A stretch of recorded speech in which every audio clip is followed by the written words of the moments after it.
Bora trabalhar, meu povo! Vamos falar de mapas, tipos de projeções e visões de mundo, parte 2. Vocês estão lembrados que a gente acabou no vídeo 1 de falar sobre projeção cilíndrica, projeção cônica e projeção azimutal? Agora a gente vai falar de projeções temáticas, projeções técnicas, começando com anamorfoses, projeções anamórficas. É o nosso primeiro grupo de projeções. É um tipo de projeção que se deforma, obrigatoriamente se deforma em tamanho e forma para nos contar um tema. Como assim? Olha esse mapa. No que será que a China, a Índia, o Japão, o Paquistão, o Brasil, Estados Unidos, Indonésia são os maiores países do mundo? O que será? A deformação é proposital para contar o quê? Que esses países têm as maiores populações do mundo. Outra forma muito assumida pelas anamorfoses não são só essas formas geométricas, mas também balões. Olha essa aqui, muito conhecida na última década, muito utilizada na última década, que deforma por tipos de balões, né, mantendo a ideia de tamanhos vinculados ao tema. No que o mundo tem a América Latina, ó, do México para baixo, a África, o Sul Asiático e a Oceania como maiores regiões do mundo. Ah, Paquito, pobreza! Tem aqui, olha só, a Austrália. Então qualquer tema social vai cair, porque a Austrália não tem crise social como o resto desses países que foram aí mencionados, dessas regiões mencionadas. Então é alguma coisa ambiental, já que esses são os pontos do planeta de maior biodiversidade remanescente e, portanto, também de maior pressão sobre a natureza e, portanto, áreas de maior desmatamento, infelizmente. Vejam, o mapa está contando um tema. Você vai ter que adivinhar? Não. Normalmente estas questões, as questões que trazem esses mapas no vestibular, são de múltiplas escolhas e você vai poder usar as alternativas para confrontar com o mapa. Então você vê o que significa e tenta pensar, será que esse país grandão aqui, o país tal, poderia se encaixar naquele tema? E aí você vai conseguir, fazendo este vínculo entre a alternativa e o confrontamento da alternativa com o mapa, você vai chegar à resposta. É difícil, mas não é impossível, tá bom? A gente tem também anamorfoses no Brasil, por exemplo, esse mapa da população absoluta brasileira e este mapa da distorção do território a partir, por exemplo, de mortalidade infantil. As anamorfoses contam pra gente um tema, assim como outros tantos mapas contam pra gente temas. Por exemplo, olha esse aqui.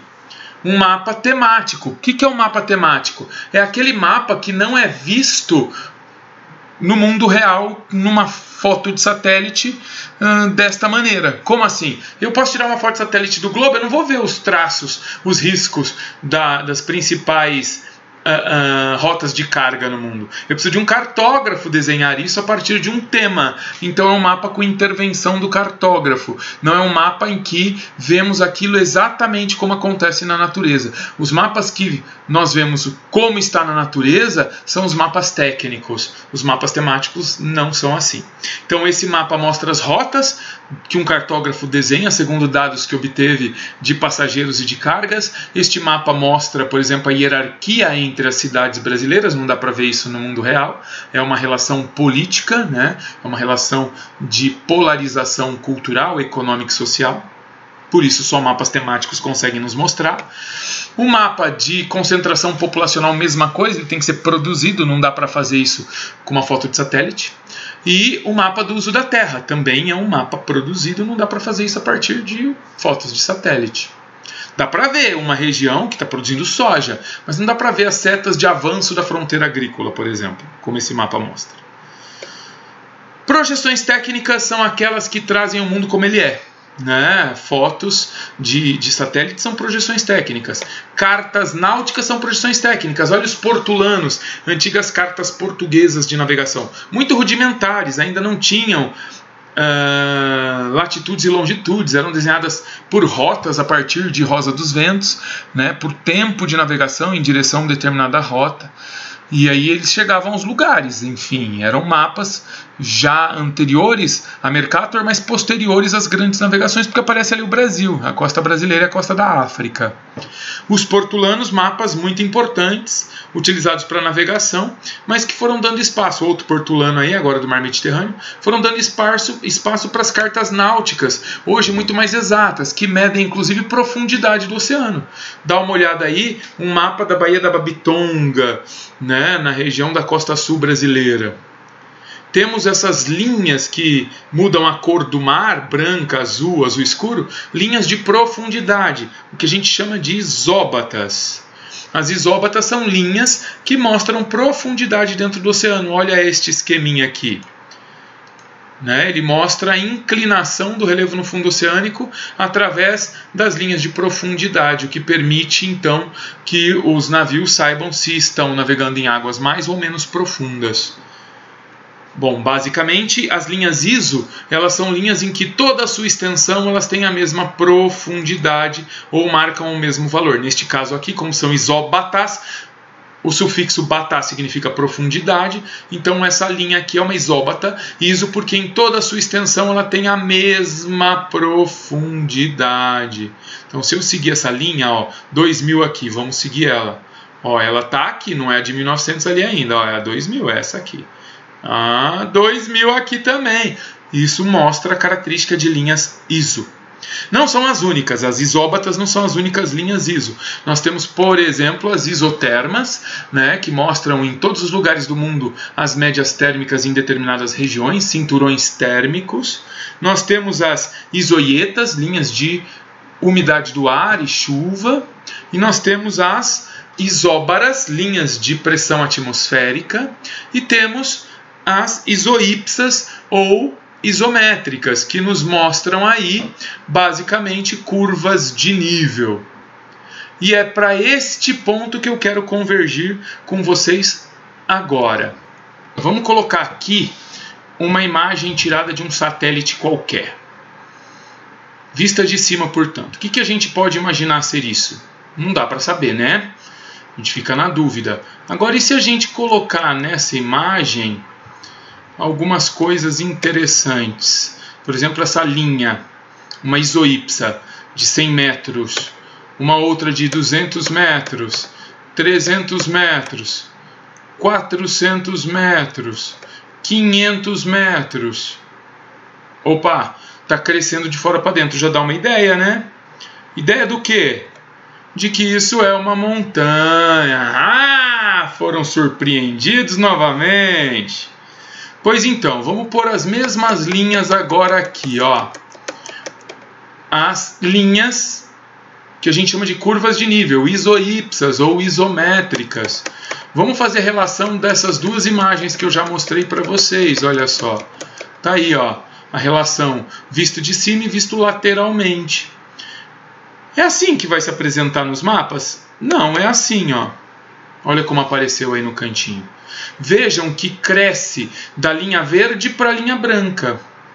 Aumenta o valor dos números. Sendo assim, a gente pode perceber que então está havendo um crescimento da altura de fora para dentro. Portanto, é uma montanha. Se fosse uma diminuição, seria um vale, seria um buraco.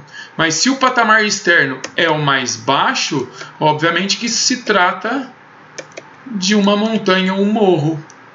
E é por isso que é possível utilizarmos este tipo de mapa como um mapa técnico. Vamos ver um esquema? Bora lá então.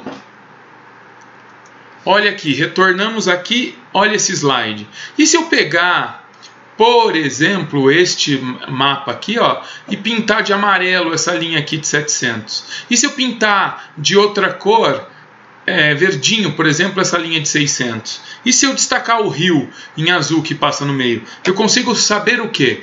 Tá lá, ó, linha pintada de 700, tudo que é aqui, ó.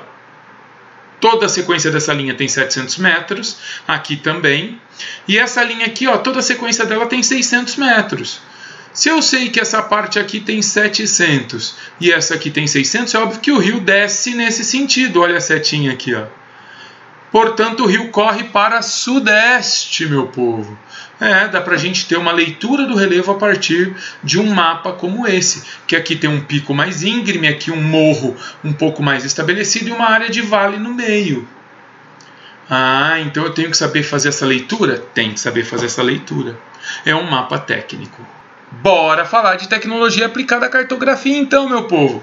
Olha só, os GPS, eles são uma ferramenta mais do que útil hoje, são essenciais para o mundo moderno. São aparelhos que conseguem, através da leitura de satélites, entender aonde eles, aparelhos, estão. Então tem uma mentira aí. O satélite não informa ao aparelho onde ele, aparelho, está. O satélite informa ao aparelho onde ele, satélite, está. E com o tempo de transmissão da mensagem, o aparelho, triangulando 3, 4 satélites no mínimo, consegue fazer a leitura lógica de onde ele está. Então você precisa de no mínimo 4 satélites para determinar a posição de um aparelho GPS. O satélite não manda para os aparelhos GPS nem mapas, nem informações que vão além de: eu, satélite, sou geoestacionário, estou exatamente na latitude tal, na longitude tal. Estou mandando esta mensagem em tal minuto, tal segundo, hora universal. O tempo de transmissão dessa mensagem até chegar ao aparelho, o lag, o tempo de deslocamento, é sabido, porque ele é feito por micro-ondas de rádio. Então o aparelho consegue calcular a distância que aquele aparelho está daquele satélite. E a partir daí ele cria a ideia de um círculo em torno do satélite. Ele imagina que ele está então em torno daquele satélite e, portanto, num raio em torno daquele satélite, não sabendo qual a direção, ele vai fazer isso com outros 2, 3 satélites, 4 no mínimo. Basicamente, então ele vai ver em que lugar e distância ele está de cada satélite, e ele vai ver a convergência dos raios para garantir assim então uma localização própria. É o aparelho que faz toda essa localização, e é no aparelho GPS que está na mão do usuário que tem o mapa, e mediante ao conhecimento da latitude e longitude que o aparelho calcula a partir dessa triangulação com os satélites, aí sim o aparelho revela o mapa e permite que o usuário defina inclusive rotas. Beleza? Então, o Global Position System é um sistema de satélites geoestacionários em volta do planeta que ficam mandando informações de onde eles estão para que os nossos aparelhos calculem onde nossos aparelhos, podem estar na superfície terrestre. E aí a gente consegue calcular então lugares para ir, por exemplo, como encontrar os docinhos na gaveta da direita da vovozinha. Basicamente, o sensoriamento remoto é a capacidade que lentes colocadas em satélites ou aviões, se forem aerofotografias, drones, que essas lentes têm de captar a luz solar que reflete na superfície terrestre. É um sensoriamento remoto porque essas lentes são sensores e que pegam luz que elas mesmas não produzem, mas são produzidas pelo Sol. Então a luz bate na superfície, reflete e retorna até o satélite, e ele lê essa banda eletromagnética e produz imagens em diversas bandas eletromagnéticas, que podem ser desde infravermelhas ou ultravioletas, ou bandas normais, que podem nos revelar o espaço abaixo, bem determinado. Beleza? Bora então terminar esse vídeo mostrando a imagem de satélite de Brasília. A partir de agora, lave cada vez melhor suas mãos, não saia de casa, estude muito, assista os vídeos, poste suas dúvidas aí embaixo. E um grande beijo nesse coração, mantenha-se saudável. Tchau!